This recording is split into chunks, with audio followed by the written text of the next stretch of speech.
मजीद खबरें जापान से खबर है। जापान में गोरिल्ले ने इंतजामिया को तिगनी का नाश नचा दिया। चिड़ियाघर से फरार होने वाले गोरिल्ले को 2 घंटे की कोशिशों के बाद आखिरकार पकड़ लिया गया।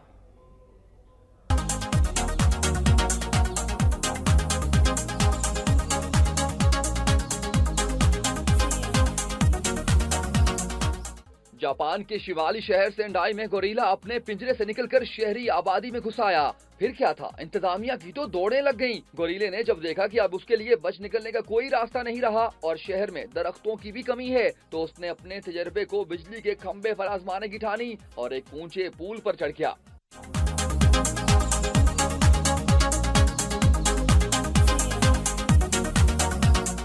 रेस्क्यू टीमों और चिड़ियाघर की इंतजामिया ने जब देखा कि गोरिल्ला बिजली के खंभे पर चढ़ गया है, तो उन्होंने इलाके की बिजली मुनक़ता कर दी। इस दौरान गोरिल्ला बड़े मजे के साथ हाई वोल्टेज तारों पर झूलता रहा। ताहम क्रेन की मदद से वाइल्ड लाइफ एहलकारों ने गोरिल्ले के पास पहुंचकर उसे बेहोश करने वाला इंजेक्शन गन के जरिए लगाया। गोरिल्ले ने क्रेन पर मौजूद टीम पर हमला भी किया, ताहम वो महफूज रहे। कुछ देर तारों पर अटकेलियां करने के बाद गोरिल्ले पर जैसे ही दवा का असर हुआ, तो वो एक तार पर झूलने लगा और जमीन की तरफ आने लगा, जिसके साथ ही रेस्क्यू टीमों ने नीचे हिफाजती मैट्रेस बिछा दिया, जिस पर गोरिल्ला आन गिरा और फिर उसे पकड़कर